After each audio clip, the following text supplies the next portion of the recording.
Hi, everyone, and welcome on behalf of Leo Baeck Institute.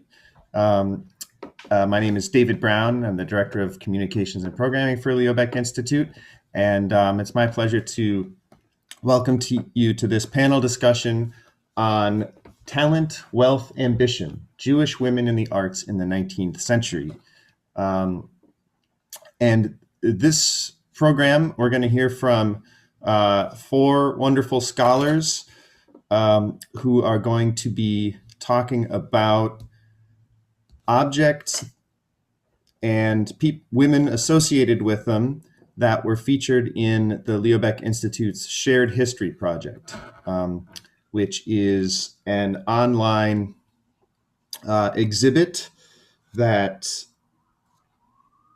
that is going on all of 2021, and it covers 1,700 years of German Jewish history, or Jewish history in German-speaking lands, rather. I encourage you to visit that website and especially to sign up for our weekly emails. You will every week receive an email including links to essays by scholars, journalists, authors, community leaders about an object from this nearly 2 millennia long history. And this will be ongoing through the end of the year. So that's www.sharedhistoryproject.org.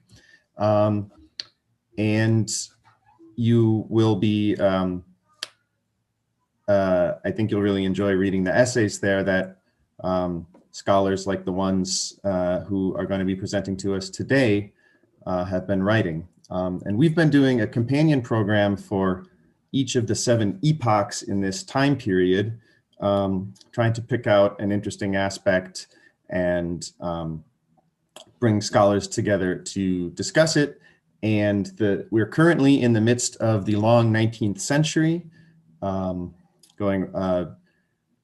from, it starts with the founding of the Verein für die Kultur und Wissenschaft des Judentums in 1819 and goes through World War I. And of course, there's a lot of history in that time period. It's the period of emancipation and the acculturation of German-speaking Jews to a large degree. But we couldn't cover all of that in one program, but we did notice that there are 3 very interesting objects associated with women and the arts. We have Fanny Mendelssohn Hensel, Marie Barkany, an actress, and Adele Bloch-Bauer, who all had a different relationship to the arts and participated in them in different ways. And I think there's a lot of rich material that our panelists will discuss about how their participation in the arts reflects on changing social history, gender dynamics, and the acculturation of German-speaking Jews. And our moderator is Marcia Rosenblit, a social historian of Jews in Central Europe and the Harvey M. Meyerhoff Professor of Modern Jewish History at the University of Maryland College Park. And she's the author of The Jews of Vienna. Oh, hi. Hey, Leonard, now's not a good time.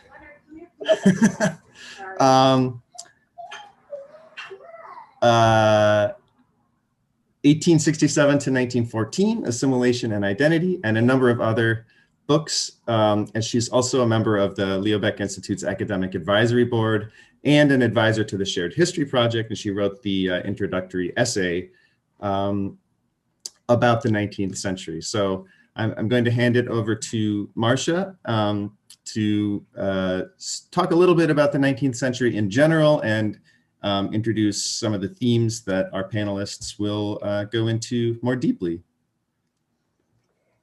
Thank you, David. It's really a pleasure to be here today. And so I'd like to talk in general about, not so much about Jewish women in the arts, because I think our panelists, the other panelists will talk about that, but about Jews in German-speaking Europe. because Jewish women in the arts raises very important questions, not just about Jews in the arts and women in the arts, but about Jews in general in European society, in this period in which Jews are acculturating and integrating into society at large, and the period in which they also received civic and political equality, in which they were emancipated in 1870 in Germany, 70-71, or 1867 in the Austrian Empire, but a period in which they also faced issues of anti-Semitic exclusion by certain circles and in certain aspects of society, not in general. The panelists, whom I'll introduce in a few minutes, will deal with the specifics. They'll deal with the lives and careers of these very interesting women, Fanny Mendelssohn Hensel, Maria Barkany, and Adele Bloch-Bauer. But first, I'd like to talk about the Jews and German culture and society in the 19th and 20th centuries, so, to put everything in context. And really, I'm going to focus mostly on culture, and not just high culture, but culture in general. Traditionally, through the 18th century, Jews were a group apart, restricted, living in the world of traditional Jewish culture, aware of the outside world, but not really participating in it except economically. And they spoke Yiddish, right? A language which derived from medieval German, but was written in Hebrew letters and had some Hebrew and Aramaic vocabulary. The move to German culture preceded political emancipation. In the Austrian Empire, I don't know if it literally began, but we normally say it began with the Emperor Joseph II and his Edicts of Toleration of the 1780s, which ended some restrictions on the Jews, but more importantly for our purposes, required Jews to use German for their commercial contracts and for their bookkeeping. And it also required Jews to create German Jewish schools or go to Christian schools. There were no real public schools yet. That is, Joseph II wanted Jews to obtain an elementary education in German language and culture. He wasn't so successful at getting this done in parts of his realm, especially in Galicia and in Hungary, but he was very successful in Bohemia and Moravia, today's Czech Republic. And thus, by the 1840s, there were lots of Jews. All the Jews of Bohemia and Moravia were German speakers. There was no appreciable Jewish community in Vienna yet. It was one of those cities where Jews weren't allowed to live until the 1848 revolution, although of course there were Jews there before that, but there were also in Hungary some Jews who spoke German. And in the German states, in what later became Germany, but in the German states, we see similar patterns. Some states adopted the Josephinian model and required German language education. In other states, Jews themselves desired a German language education and created German schools. But what we have then in the early 19th century, beginning in the late 18th, is that Jews sought to participate in German society and culture.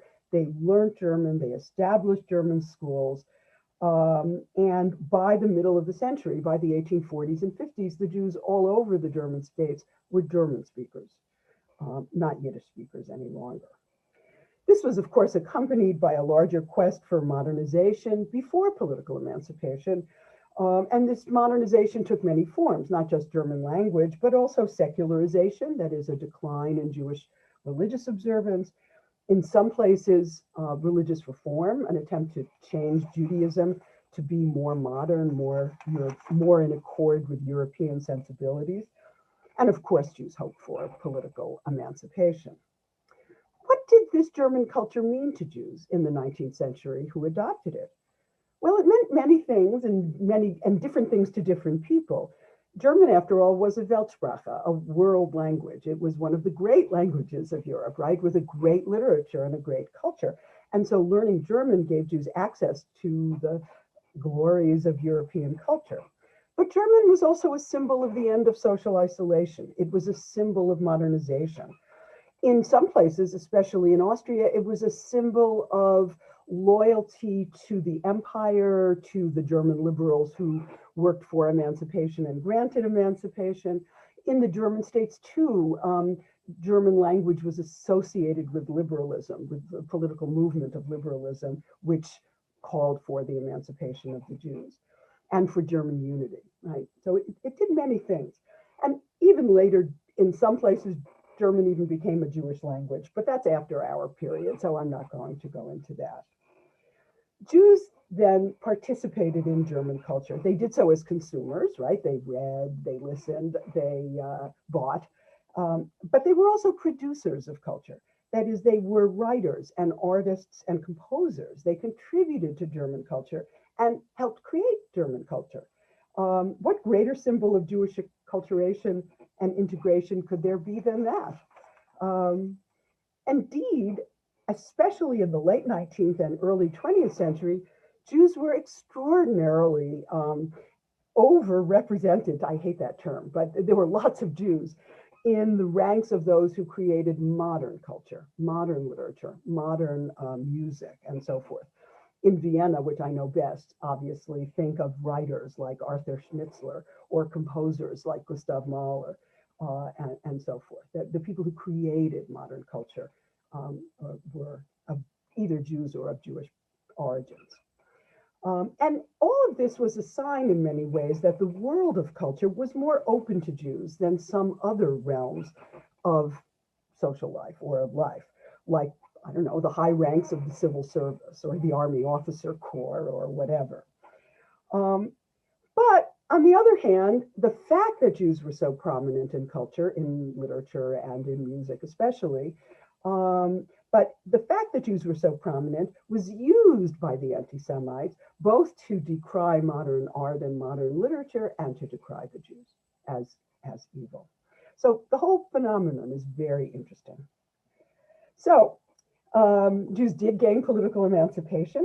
They had lots of rights, and that unleashed their energies. And then there was also anti-Semitism, especially beginning in the late 1870s and 1880s. But it was mostly in that period rhetoric and political mobilization, not actual anti-Jewish behavior. Well, what about women? Jewish women benefited from modernization and emancipation and acculturation. They attended schools. All of these new schools were open to girls. Not only open, girls were required to attend. So as Jewish women secularized, they modernized. And like Jews in general, they became bourgeois, middle class, German, Austrian men and women. Because they had middle class status, especially in the German states and in cities like Vienna or Prague in the Austrian Empire, or Budapest in the Austrian Empire, women were expected to stay at home and be housewives, because that's what good bourgeois women did in the 19th century. But as Marion Kaplan has shown, the role of Jewish women was very important. They raised their families to be acculturated Germans, fostering German acculturation and lifestyle and behavior on their children and families. But they were also very important in maintaining Jewish tradition, both religious rituals to some extent, and also kind of social networks. That is, they maintained Jewish social relations with other Jews. And they participated in culture. But for that, we will now turn to our panelists. So I'm going to introduce our panelists. I think I'll do them all now, and then they'll talk in the order in which I will introduce them, which is chronological in terms of the people they're going to be talking about. First, Deborah Hertz, who is the professor of, is the Herman Wouk Chair of Modern Jewish Studies, a professor of Jewish history at the University of California at San Diego. And she is the author of 2 books, Jewish High Society and Old Regime Berlin, a study of Jewish women who had salon, literary salon in the late 18th and early 19th centuries. And a second book, How Jews Became Germans, The History of Jewish Conversion and Assimilation in Berlin. And now she's working on a book on Jewish revolutionary women all over Europe, America, and Palestine. Our second speaker will be Stefan Hoffmann, who is a research associate on the project European Traditions Encyclopedia of Jewish Cultures at the Saxon Academy of Sciences and Humanities in Leipzig in Germany. He is interested in Jewish cultural history especially Jews in the theater and the history of anti-Semitism. And he's working on his dissertation on, which has a wonderful title, so I'll say it, Of Masks and Mimicry, Jewish Acculturation on the German stage, 1815 to 1918. And our third speaker is Lisa Silverman, who's an associate professor of history and Jewish studies at the University of Wisconsin-Milwaukee. And she is the author of Becoming Austrians, Jews and Culture Between the World Wars. And she's also edited or co-edited many other books on many subjects in Austrian culture and Viennese culture and Holocaust representation and so forth. So I will now ask Deborah Hertz to speak about Fanny Mendelssohn Hensel. Thank you, Marcia. Marcia and I first met at the Leo Baeck Institute on East 73rd Street when we were writing our dissertation. So this is a pleasure. So the first question for all of you in the chat room, can you hear me better? I'm known as a screamer in my family, so I'm happy to scream at you. Is this better? Hello? Yes, thank you. Okay, so I'll keep screaming. I'll just pretend that you're my naughty grandchildren and that will solve the problem. Okay, David, are you gonna move the slides now? Yes, I will. Okay, thank you. I just finished teaching and grading, so I'm celebrating less Zoom in my life. Okay, as soon as we get to the first slide, I'll start on the cross. On the cross. I'll give some background while David is loading up the show. Fanny Mendelssohn Hensel was the granddaughter of the great Jewish philosopher Moses Mendelssohn. Mendelssohn was important because he was rooted in Jewish tradition, but he wrote a masterful German and was a star intellectual of his period. His goal in life was never to be Spinoza, who would go over the line of pantheism and critiques of tradition and stay in the line. Fanny's son, Moses' son Abraham had an amazing marriage. The amazing marriage was to Leah Itzig Solomon. David, are we moving on the slides? Yes. Just say so when you'd like to move forward. Okay, I'd like to move forward. Thank you so much. Okay. We are on the Mendelssohn family legacy. Should we move on from there? No, I don't. All I see is the first slide. I don't see any other slides. Is everyone else seeing the same thing? Let me try this again. So I'll go and we'll share the PowerPoint slideshow. How about now? Do people see the Mendelssohn family? Yes, we're good. We're okay, good. Wonderful. Okay, now I feel like I'm back in the classroom. Okay, why don't you, just leave it like this. So up at the top, we see her mother, Leah, and at the bottom, Abraham, and the grandfather, Moses. Now, let's go back a slide, David, so we can look at the cross for a minute. Okay, good. Oh, good. Okay, so there it is up close. And now move down one, David. Thank you so much. There. Okay, now I don't have my little laser printer here, but David probably has his little pointer. The cross is over by the window on the left side of the room. Now, this was her workroom in the Leipzigstrasse home that the Mendelssohns lived in. Thank you. There it is with a little pink thing going around it. Thank you. She purchased this cross on a trip to Italy to visit her sister 2 years before she died in 1845.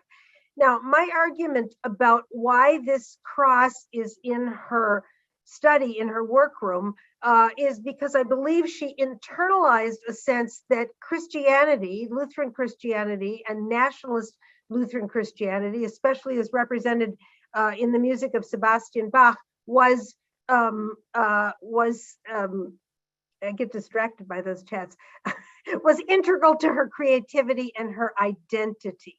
It's notable that this painting was done 2 years after she died, which means everything was left. She was a notable person and we needed a picture of her room. Okay, next slide, please, David. Okay, so no, back one, please. Okay, so here we see the personalities, and what they did was a gradual a somewhat secret family conversion process. The 4 children in 1816, as a couple in 1821. Why did they do it? Well, we have official reason. Abraham wrote a letter to Fanny saying we did it because this is what society expects of us, and this is the direction of human civilization. Kind of an arcane gobbledygook. But Leah, bless her heart, and we have the letter, wrote to her cousin, I wish we could dispense with all this hypocrisy. Historian, you find a quote like that, everything looks different. Okay, now we'll go to the next slide. Okay, now Fanny and Felix were incredibly close. Felix has a great career and Fanny has a very muted career. She's very creative, she has her blocks, but after a certain point, she's not allowed to perform publicly, which is a great stain, I think, of patriarchy on the Mendelssohn name that deserves to be, as we say, called out. Okay, now let's look at the bottom slide for a minute. The person on the left is Johann Wilhelm Goethe, the great artist of the time. He ruled the time in terms of culture. And there's Felix performing for him. And this was this was an example. I once considered this as a book cover. He looks at Goethe. Goethe looks at the world.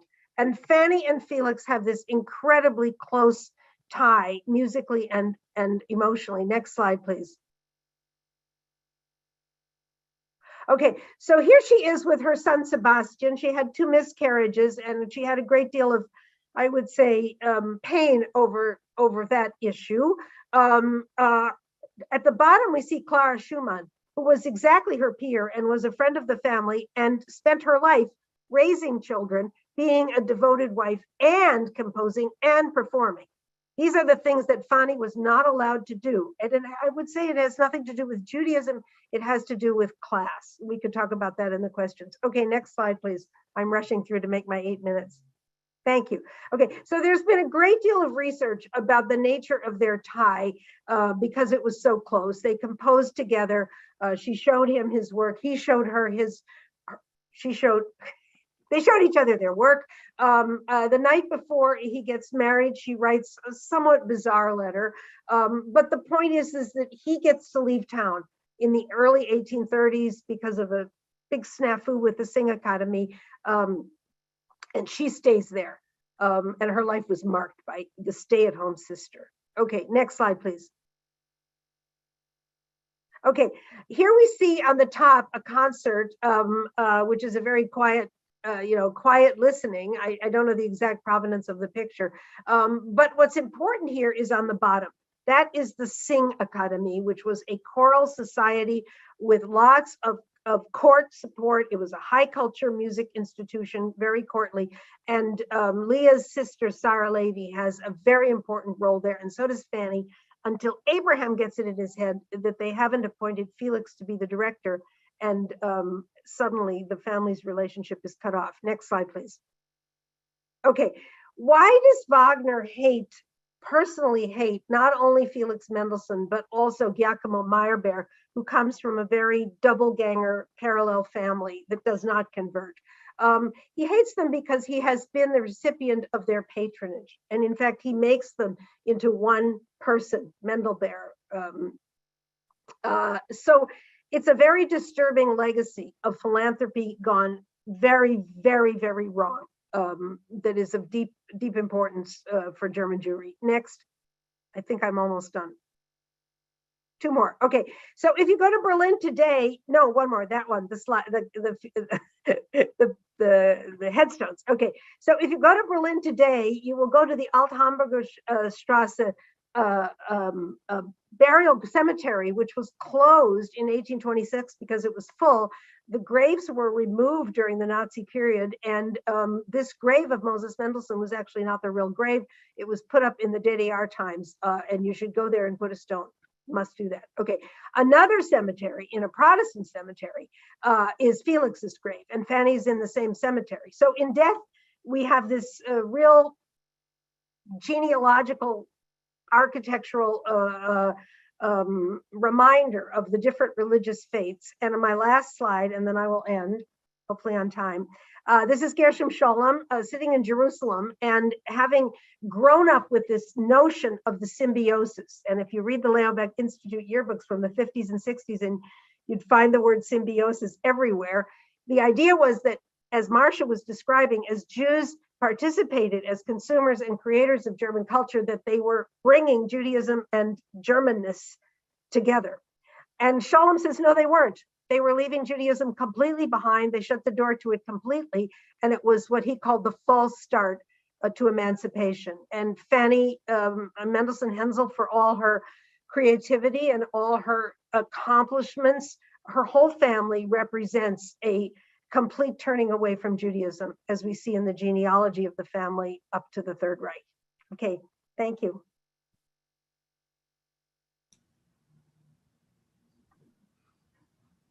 Oh, you're muted, Marcia. Okay, Stefan Hoffmann, why don't you now talk? All right, thank you very much. I hope everybody can hear me, and I hope we can see the image of Marie Barkany now, because I still see Gershom Scholem. Ah, great, thank you very much. Marie Barkany is today totally forgotten. But in the last third of the 19th century, she was one of the most prominent actresses in Germany.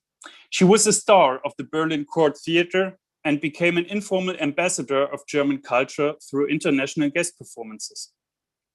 Oftentimes, she was described of being at par with the famous French Jewish actress, Sarah Bernard. Barkany was born in 1852 in Kaschau, in the Habsburg Empire. It's a town in the northeastern part of the, at that time, Kingdom of Hungary. Today, it's called Košice and is in Slovakia. The father of Marie Barkany was a flower manufacturer. We do not know much about the early years of Barkany, but it is certain that she grew up in a Jewish bourgeois environment where bourgeois education and manners, high culture, and especially the German classics like Goethe and Schiller were of central importance. They offered the promise of equality on the basis of universal values. Going to the theater was an important aspect of this Jewish bourgeois culture. But theater also offered a career in a field Jews were not generally excluded from. Prominent actresses and actors on the stages of Berlin or Vienna acquired enormous fame. Jewish theater stars became role models. For example, Adolf Sonnenthal, the best-known Austrian actor of the 19th century, who was even elevated to the nobility. For Jewish women, becoming an actress was also a chance to break away from the confinements of life in a bourgeois household. It offered a stage for individual emancipation where one could be accepted and celebrated because of one's performances. Can we now see the first picture of the presentation, David? You mean with the three women? No. Or the photos I sent you. Oh, just a moment. I'm sorry. It'll take me a second to cue that up again. Well, I just continue, and when it comes up, then I say something about it. So after finishing school, Marie Barkany moved to Vienna in order to be trained as an accountant, but soon took acting lessons, among others with Adolf Sonnenthal himself. After debuting at the Vienna Burgtheater, she was hired by the Frankfurt City Theater in 1872. In 1876, she transferred to the Thalia Theater in Hamburg, which was run over 50 years by Charles Maurice Schwarzenberg. Chéri Maurice, as he was called, had been born into a Jewish family in France and became famous for training actors and actresses to have a clear pronunciation in German. In Hamburg, Barkany acquired fame as female juvenile lead. In 1879 and in 1880, she had guest appearances in various theaters in Berlin, where she became the favorite of the audiences. From 1881 to 1889, Barkany was under contract at the Berlin Court Theater, where she became one of the most prominent actresses. She oftentimes acted in classic dramas of Schiller and Goethe, but also in contemporary plays. One of her most celebrated roles was Gretchen in Goethe's Faust. And I think we had a picture of that, but it's not that important. Barkany became famous for her legendary beauty. Theater critics and audiences oftentimes focused on her outward appearances. Theodor Fontane, for example, counted once that she changed her clothes during one performance 8 times and remarked that in every dress she looked marvelous. This fixation on the outward appearance of actresses was common at the time. There were at this time photos where that we actually wanted to show now, but that doesn't matter. There were actually photos on which the actresses were shown in their roles, and you could buy them in the shops that took the pictures. And these pictures were usually sold to male fans of outstanding actresses like Barkany. Many young men kept such a photograph of their favorite actress on their nightstand. Wealthy admirers brought flowers to their favorite actresses after their performances. For Barkany, the most prominent admirer was Otto von Bismarck, the German chancellor. Many theater reviews highlighted Barkany's raven black hair and described her as a fiery Mediterranean type. They thereby employed the stereotype of the belle juive, or beautiful Jewess, that was a widespread stereotype about Jewish women in the 19th century literature, the arts, and in public imagination. In 1889-1890, Barkany worked at the Lessing Theater in Berlin. Afterwards, she focused on guest performances, which also brought her to other countries such as Belgium, Russia, or the United States. In 1900, and this is now where this picture comes in, that we can actually really see. In 1900, she set up an own ensemble to present German plays in Paris on occasion of the World's Fair there. With these performances, she became the first person to star in German plays in their original language in France. A novelty which was celebrated akin to a diplomatic mission to reconcile the hostile countries. Thereby, Barkany became a kind of ambassador of German culture. The dress in this picture was designed especially for her guest performances in Paris. She wore it in the lead role in Schiller's Mary Stuart. So a dress can tell us a lot about the situation of actresses in the 19th century and about how prominent Jewish stars like Marie Barkany tried to gain agency in a system that relied on the exploitation of actresses. In the 19th century, it was a rule that male actors were given their costumes by the theater, while female actresses had to pay for their usually very expensive costumes themselves. The resulting economic imbalances led young actresses oftentimes to sell their bodies to their admirers in order to pay for their costumes. In fact, actresses were oftentimes associated with prostitution. This may have been a reason why Barkany was accompanied by her mother to her first audition in Frankfurt. But Barkany also tried to change the system. She was engaged and a prominent member of the Actors Union, which campaigned against the exploitation of actresses. Even though actresses had to pay for their costumes themselves, they were models for the latest fashion. Women in the audiences were eager to dress like them and emulate their looks.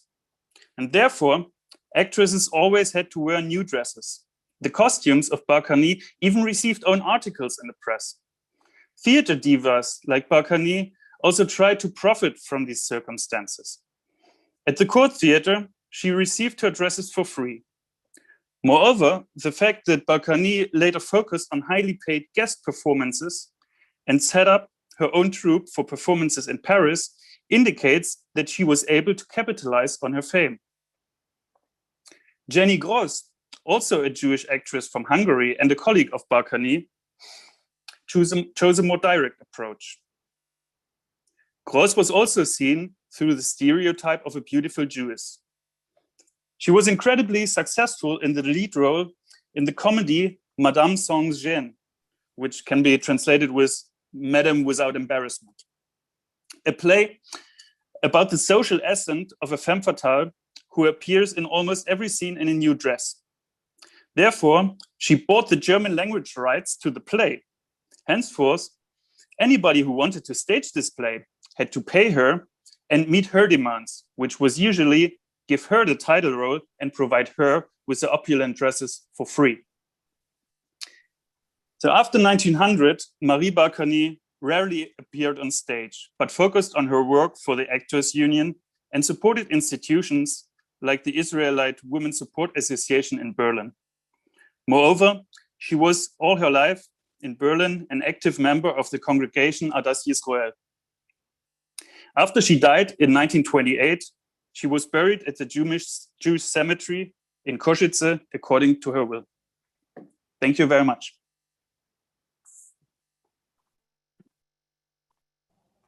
Thank you so much, Stefan. And now Lisa Silverman will speak about Adele Bloch-Bauer. Thank you. Thanks very much. So the future looked good for Viennese Jews at the start of the 20th century.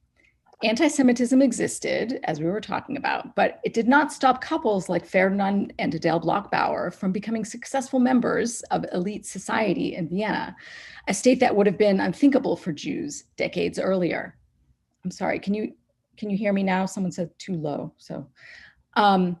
Okay, and David, if you want to show the portrait, that would be great. Klimt's painting of Adele actually represents the pinnacle of Jews' participation and influence in culture, art, and society. The Bloch-Bauer's choice of Klimt, a painter of the avant-garde, whose career depended on supportive clients like the Bloch-Bauers, was a testament to Jews and non-Jews cooperation in shaping Austrian culture, despite the ever-present anti-Semitism that now overshadows the history of what actually happened to the painting after the Holocaust. David, I can't see, it looks like there's something there, but it's very dark. I don't know, maybe you have to adjust the lighting or something. I'll see what I can do. Sorry. Okay, thank you. I think the audience can't see it either. Okay, I can see okay, there it comes. It's coming. She's emerging. If you can make it lighter, that would be great. I'll work on it. And okay, thanks. Embedded in this portrait is a complicated story of how Viennese Jews became major contributors to lasting movements in Austrian art and culture, despite remaining marginalized in other aspects. So how did this portrait of Adele Bloch-Bauer, come to represent such a vital part of Austrian and Jewish cultural history? I think that to understand it, we have to contextualize the history of the Jews in modern Central Europe, about which we heard from Marcia a little bit. Also about the representation of Jewish women, from which we also heard a bit about from Stefan. And then we can talk a little bit about their role as salon hosts. And finally, and European Jews' dispossession, expulsion, and murder by the Nazis and those who helped them. Viennese Jews, like the Bloch-Bauers, supported avant-garde culture long before it gained really widespread popularity. Decades after Jews' emancipation in 1867, art patronage was actually one way that Jews of means could craft new self-identifications as Austrians without completely abandoning their Jewish distinctiveness. Ferdinand Bloch-Bauer's success in the sugar industry allowed the couple to become highly visible members of society. But as Jews, they needed to remain sensitive to how they chose to cultivate their status and their visibility.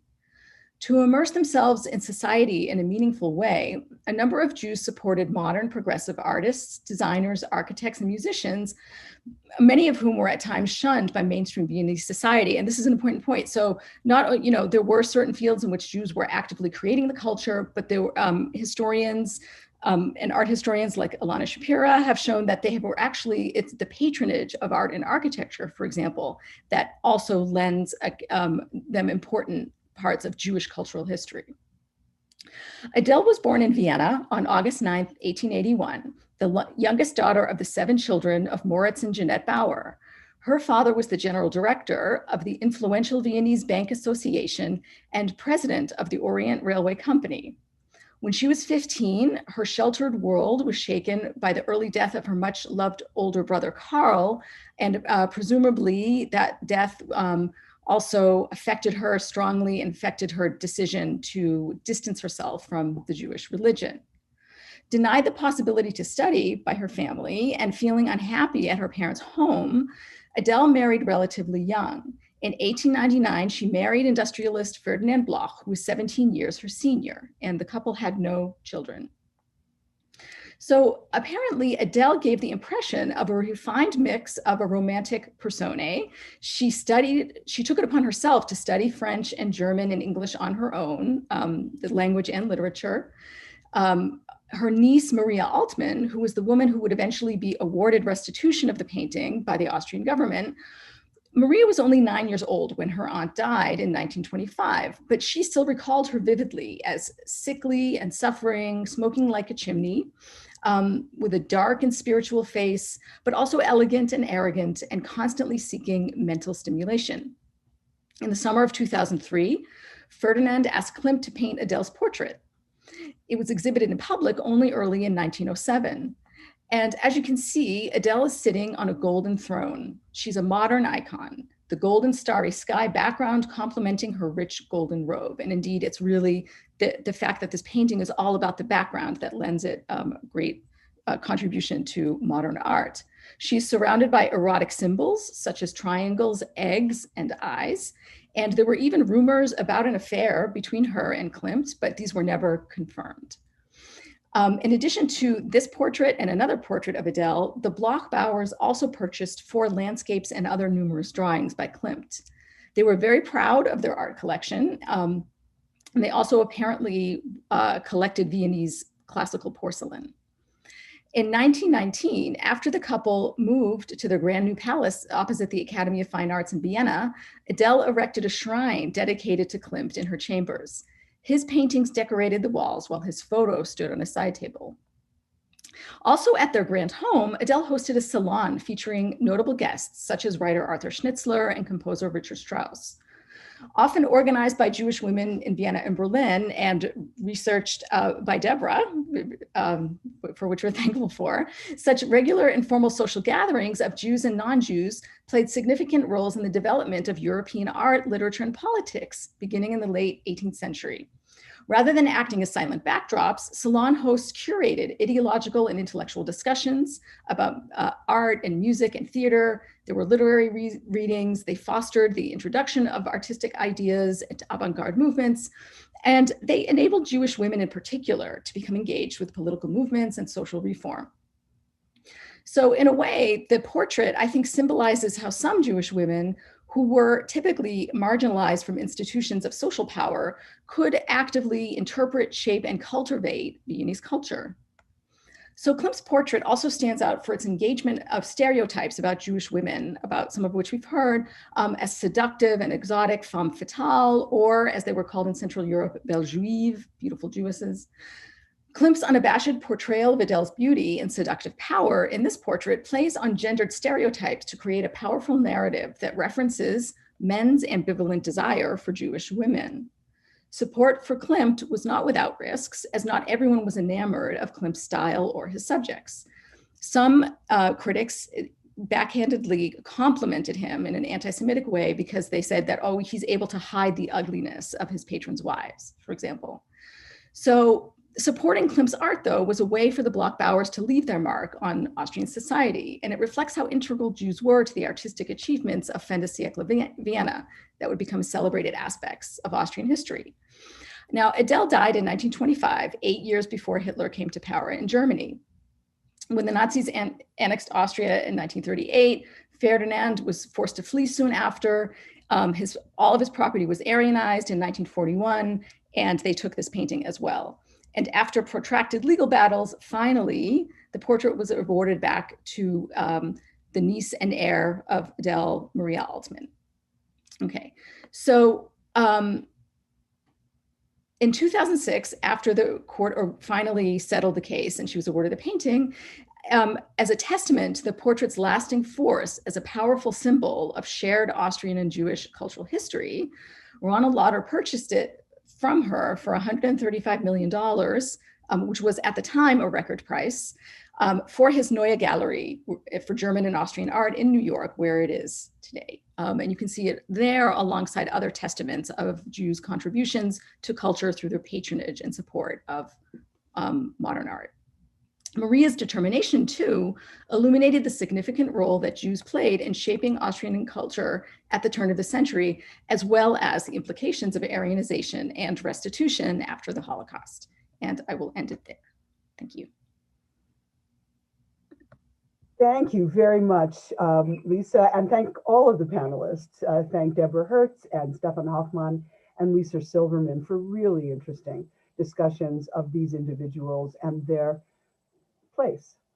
And I'm going to start a discussion amongst the panelists, a brief discussion amongst the panelists before we go to the questions from the audience. I do want to encourage people in the audience, if they do have questions, to please write them into the Q&A section in the bottom of your screens. And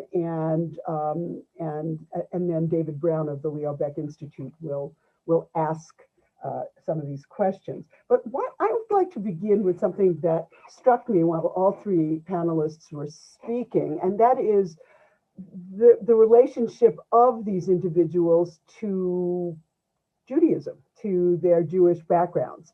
I mean, it's really interesting. On the one hand, we've got Fanny Mendelssohn Hensel, who is the daughter. She didn't do the rejecting herself. Her father did it for her, like he did everything else, obviously. It just occurred to me. But she was born into a Jewish family already converted to the Lutheran religion, to Protestantism.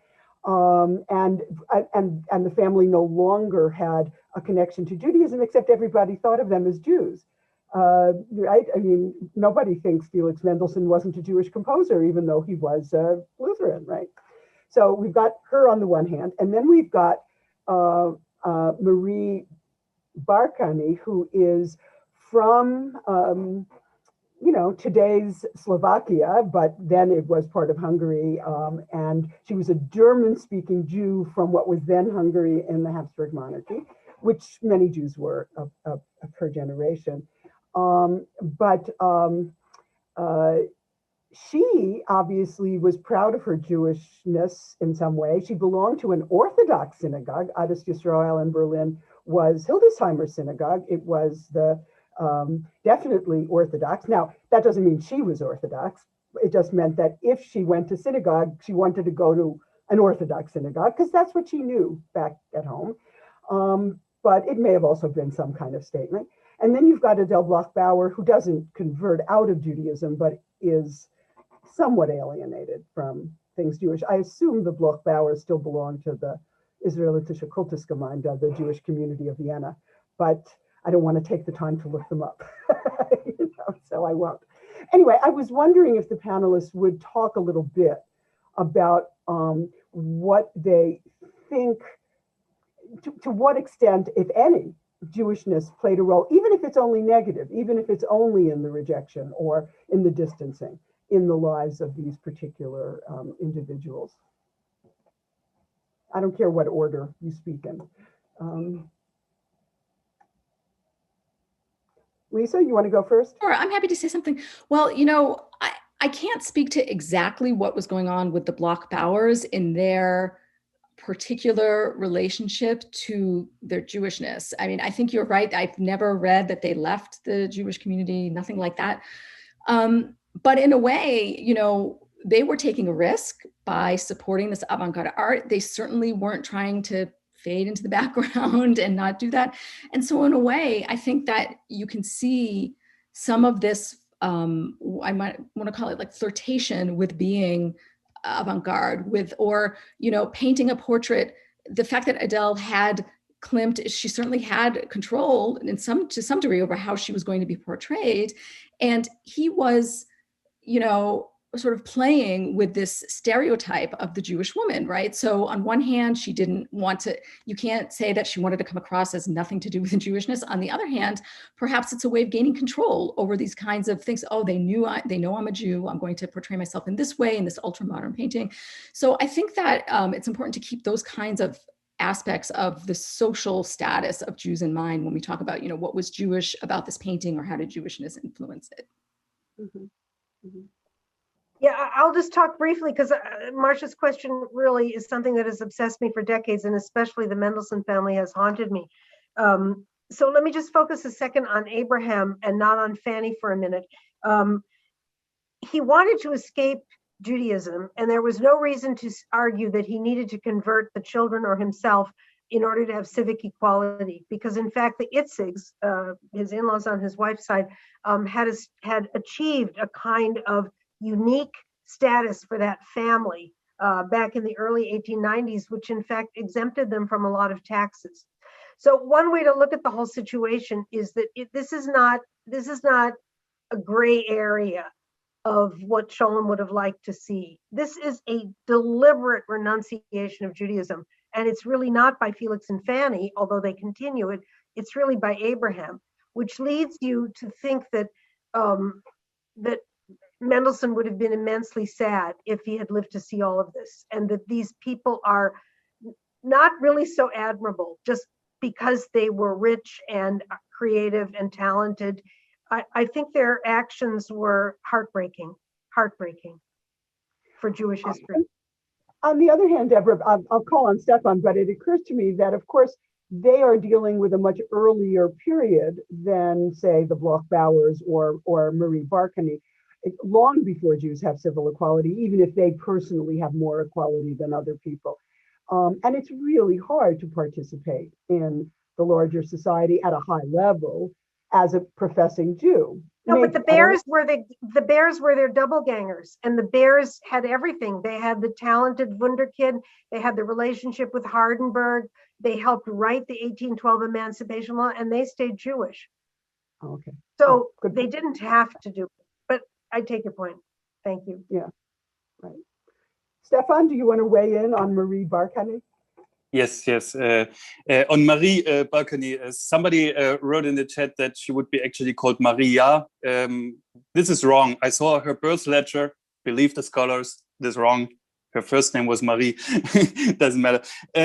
So Marie Barkany, she was an active member of a congregation, both at home as a child or as a grown-up, and also in Berlin. And she was actually a member of the Neologue stream of Judaism. So it was a moderate kind of reform Judaism that sprung up in Hungary in the 19th century.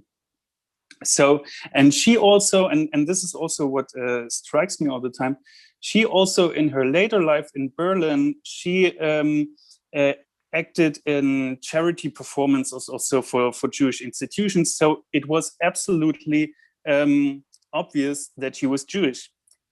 But still, one had several articles about her that claimed that she was raised in a monastery, actually, which actually fits into the image of this beautiful Jewess, which is kind of a transitionary figure between Judaism and Christianity. And I think we can talk later about this. Thank you. I do want to give time for the questions and answers from the audience, but before I turn to those, let me just ask if any of the panelists have questions for each other about anything that any one of you said. I don't mean to put anyone on the spot, but Stefan has. Okay, Stefan. Yes, I have a question for Deborah, because you said that the Meyerbeers or Giacomo Meyerbeer and that he could pursue a career in the arts without converting, but he pursued his career mainly in Paris. Is that correct? No, absolutely. Yeah. So because my impression from the theater is that in the first half of the 19th century, up to 1848, it is not that easy. You have like some playwrights like Ludwig Robert or the brother of Giacomo Meyerbeer, Michael Beer. They get played sometimes, but they're not like the big stars.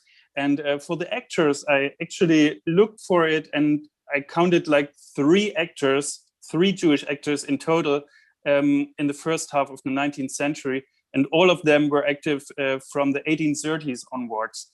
So I think there's like, this would be more like a question, how would you think that there is like some development in the course of the 19th century, which makes it easier to engage in culture? Yeah, oh, whoa, wish we had a couple of hours, you know, sitting around in Leipzig and drinking some wine or something. That's a deep question. Without question, there's progress. And one way to answer your question is to revert back to what Marcia was saying in her comments a couple of minutes ago, which is that here's Judaism and Lutheranism in a very harsh binary that becomes a more subtle spectrum as we go on in time. And so I think you're probably right to argue that the Mendelssohns felt that if Felix was going to become a performing artist, he had to be a Lutheran. Actually, in 1816, when they did the conversion, they didn't want him to have a musical career. He was only 9. And they wanted him to be a civil servant. They wanted him to be Edward Ganz, who also faced conversion. So you could say that Heine, Ganz, Felix, Fanny, you know, they're all in this kind of vacuum cleaner of modernization, which is extremely harsh.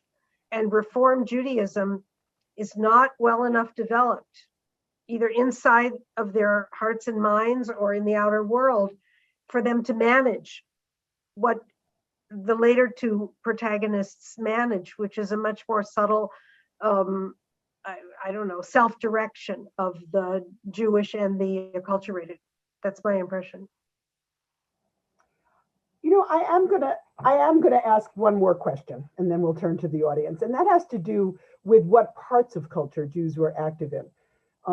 Deborah has talked about a woman, and also her brother, you know, who were in music, and Stefan about the theater, and Lisa about art patronage, but not art itself. And nobody's talked about literature, but we know lots of Jews were writers. But my question is, were there areas of the arts that were more difficult for Jews to enter besides the theater and literature and music? Because there, obviously, Jews did enter and were prominent and known. In art, they're just patrons of the arts, not so much the artists themselves. There are some Jewish artists, but not that many. So I wonder if anybody has any thoughts on that issue, why some areas of culture and not other areas of culture.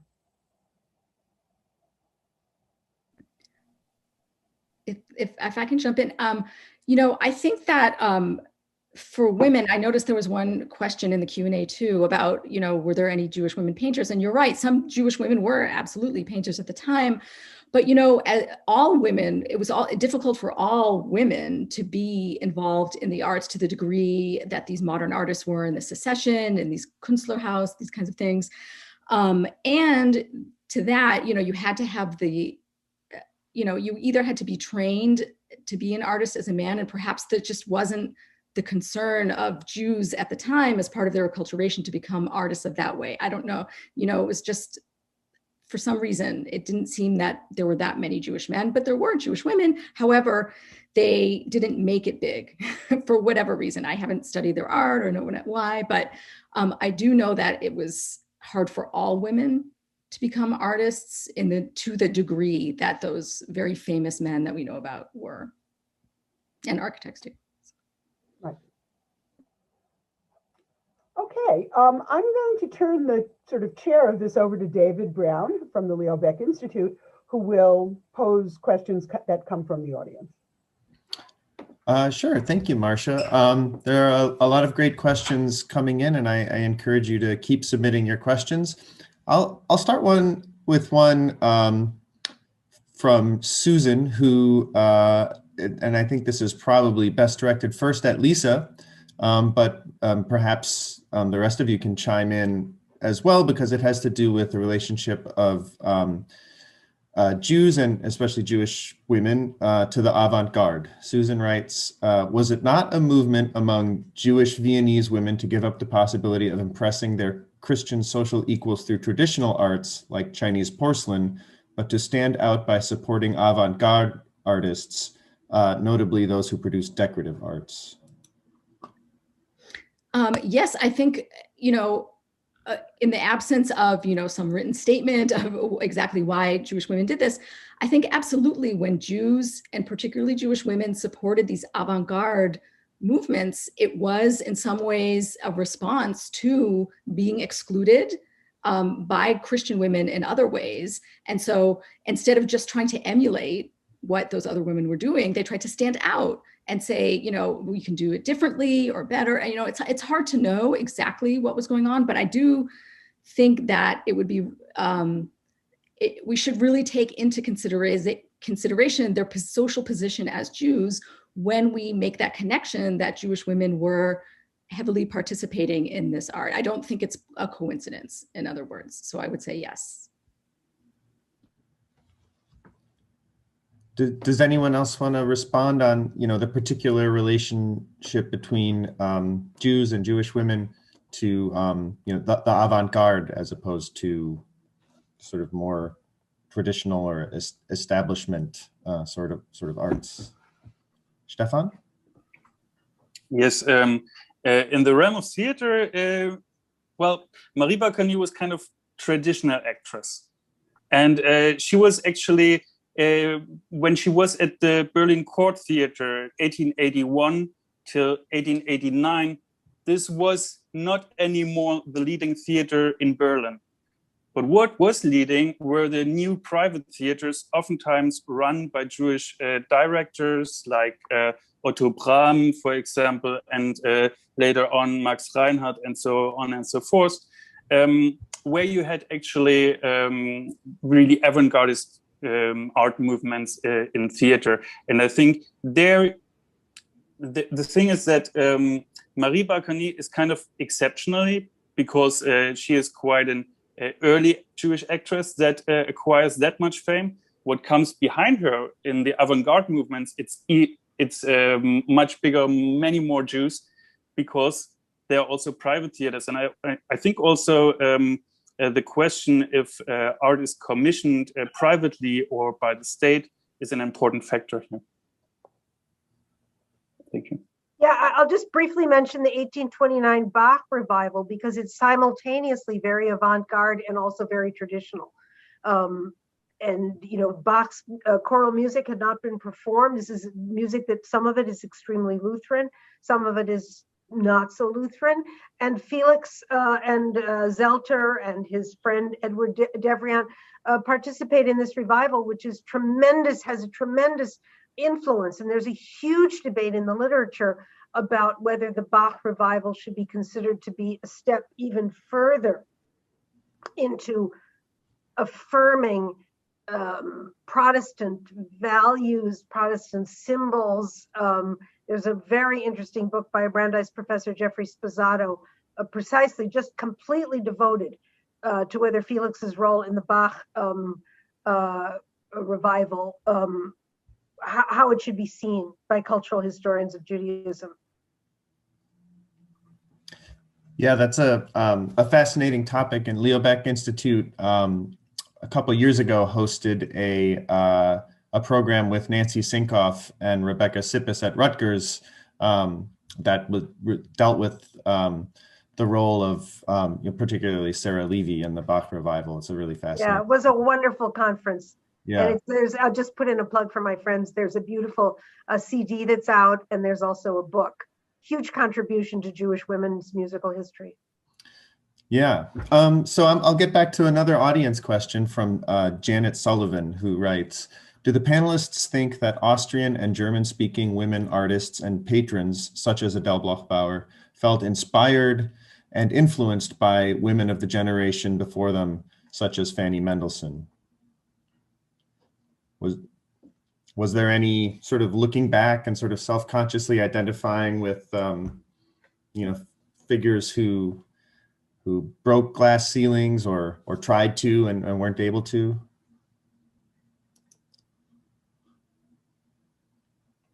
Lisa or Stefan? It's a great question. It's as a historian, it's hard to say. I don't detect any, real traces of that. But on the other hand, we have so little left behind by someone like Adele Bloch-Bauer. She wasn't a writer. it's hard, other than the things that she collected, and we knew that she was participating in as a patron or artwork, it's really hard to know about that. And I'm racking my brains for other things that I've read about Jewish women at the time, like her, whether they were interested in that. I just don't know. But it is a great question. You know, I wonder if they had in the back of their minds, like they knew what heritage that they came from, and whether that affected some of their choices around the time. Stefan, did you want to add something? Yeah, well, for the theater, actually, Marie Barkany has not a female Jewish president of her stature, but and we also don't have many writings from her. But when you look at male Jewish actors, there's obviously always the reference either to Bogomil Davidson. Adolf Sonnenthal, for example, he really was inspired by Bogomil Davidson. And Ludwig Barkany, the founder of the Actors Union, also Jewish from Pest, I think, he was inspired by Sonnenthal. So this is obviously clear. So why shouldn't it be the same with women? My argument would be that it was just so incredibly difficult to break through as in your own name, as a writer, as a composer, as a performer. It took such unbelievable chutzpah. They just didn't have any energy left for the Jewish issue, is the way I would think about it. You know, maybe it helped them, maybe it didn't. But that is one of the tragedies of German Jewry in the 19th century, is that you have these constant siphoning off of, quote, the best and the brightest and the talented into Christianity.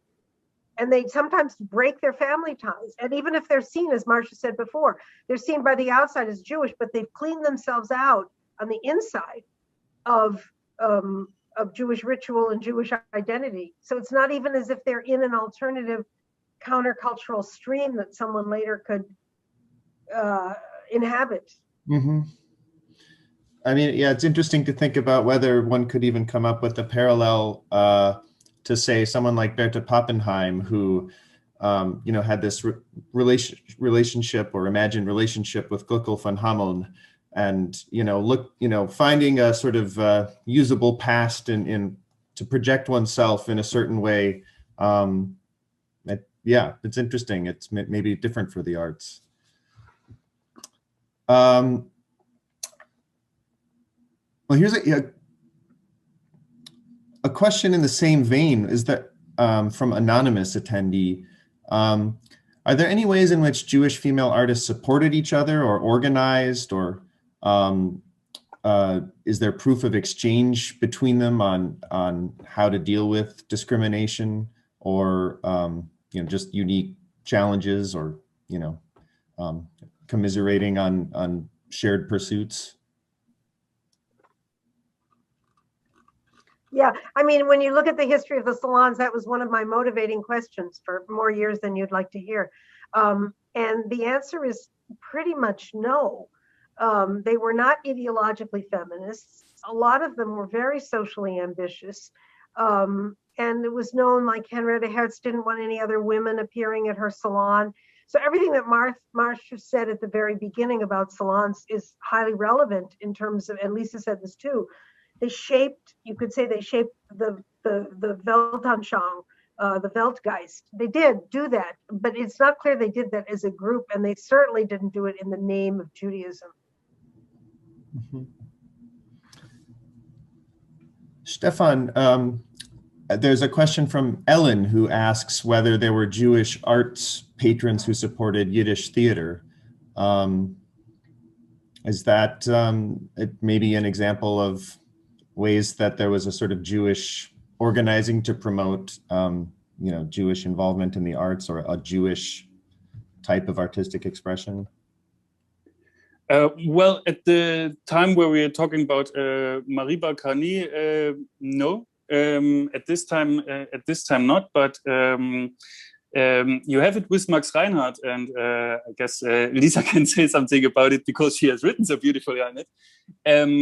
yeah, Max Reinhardt or other German prominent Jewish theater directors sometimes picked up Yiddish plays and tried to support it. And especially with the Jewish Renaissance in 1920s in Germany, there are a lot of friendship circles which are supporting Yiddish theater from Eastern Europe, but they support it always with an eye on, or how would I say it? Well, maybe they're having their own ideology of what constitutes an authentic Judaism. This is like their reason why they support it.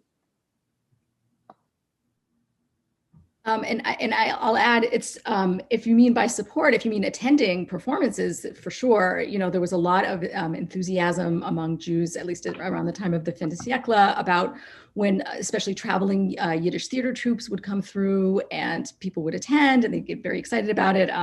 There's even, I remember a diary entry that Arthur Schnitzler wrote, and he said, "Oh, I went to the Yiddish theater last night. I couldn't understand much because of the jargon. You know, like sometimes it was hard for them to hear." Or you have, sometimes you have the actors themselves saying, "Oh, like, you know, we're treated like, you know, rabbis when we come to this Vienna. You know, they think we're the purveyors of this authentic Judaism." So I read that as support, you know, for the Yiddish theater, even if that certainly wasn't exclusively the only kind of arts that they supported. But there were plenty of Jews who did, you know, enjoy it. I would just add to that, I thought it was funny that you said that Schnitzler said he didn't understand it, when Kafka, who also equally didn't know Yiddish, said he understood every word when he went to the Yiddish theater in Prague. And of course, in both cases, they were taking a stand on some issue and not necessarily about whether they understood it or not, because probably they both sort of understood it, right? Because it's not so hard to understand Yiddish if you know German. But yes, people went. There was something exotic about the Yiddish theater that they liked, I guess. But that's later. It's not in the 1870s or 80s or 50s. It's in the 1900s, 1910s, 1920s, especially, right? It's, you know, it's then when things have changed and there's a search and there's this notion that Eastern European Jewishness is authentic in ways that acculturated German-speaking Jews are less authentic or something, you know. I mean, do people think that, the panelists think that Martin Buber is the single most important intellectual who's talking about a re-Judification or going more primitive in this critique of successful assimilation? Well, Buber is, after all, an Eastern European Jew who happened to write in German and live in Berlin, or not Berlin, wherever. Frankfurt, yeah. Frankfurt. You know, so he has, he's not the only one who's making the claims he makes, actually. He's part of a cohort of people, mostly in, you know, Galicia or other places in the Habsburg monarchy, who are making similar claims. I mean, it's a shame it didn't happen 100 years before, because I mean, historians have these bizarre conversations with the past where we say a whole social movement, what did you happen 100 years before? But it really spoke to this idea that Eastern European Jewry and Germanic speaking Jewry were so different that you had to sort of reappropriate your own past. You had to go on a physical trip to get to something that your grandparents had thrown out the window. It's a fascinating movement. So I think we have time for one more question, and it'll be sort of a quick one from Rhoda Ribner, who writes or asks, "What about dance?" Is that something you know about, Stefan? Dance being a kind of theater performance, at least. Well, I'm actually no dance historian, but of course there were Jewish dance artists like Valeska Gerd, for example, that were very prominent and shaped German dance culture so far. Yeah. I would leave it like this because I'm really actually really not an expert. I know that people are working on this, but it's actually not something I'm doing. On the other hand, I mean, I don't know anything about it either, I must confess, but there's a very recent book that just emerged, it was just published by Sonia Gallant, called It Could Lead to Dancing. And it's about dance in literature, you know, in both German Jewish literature, Austrian and German literature, and Yiddish literature, and about the role of dance in how Jews, mixed, not any dance, but mixed ballroom type dancing, waltzes and so forth, and what it meant for Jewish self-presentation and so forth. But that's different than the questioner. The questioner wants to know about performance dance, you know, on the stage. And maybe something for another program someday. Maybe something for another program. Well, unless anyone has any closing thoughts, I think we're getting close to an hour and a half, so I want to just thank all our panelists very much. And Marcia, thank you for moderating. And I want to apologize to everyone for the missing photographs from Stefan's presentation, but one of the nice things, so one of the downsides of the Zoom era is occasional technical snafus like that. But one of the upsides is that it'll be very easy for us to put those together and email them all to you after the fact. And speaking of reaching out to you, one of the things that we'll also do when we reach out to you is send a link to the video of this program so that you can share it or revisit it, or you know, perhaps if there was anything that you missed and want to review, it'll be there. And we will also remind you about a program that we have coming up on Thursday, where you know, particularly for people who found the discussion about Giacomo Meyerbeer and Wagner and the whole story of conversion interesting. I think this will be really fascinating. We're having Alex Ross from the New Yorker and George Prochnik, who wrote an essay about Heinrich Heine for the Shared History Project that came out this week. And they'll be talking about Heinrich Heine, revolution and music. So it'll be about Heine's contributions to German music and his appeal to various composers and his relationship to some of these cultural controversies, like Wagner, Meyerbeer, Mendelssohn, all that kind of thing. So that'll be Thursday, and you can find information about that event at www.lbi.org/events. So thank you to our audience, and Lisa, Stefan, Deborah, Marcia, thank you so much. Thank you. Okay, bye. Have a nice afternoon.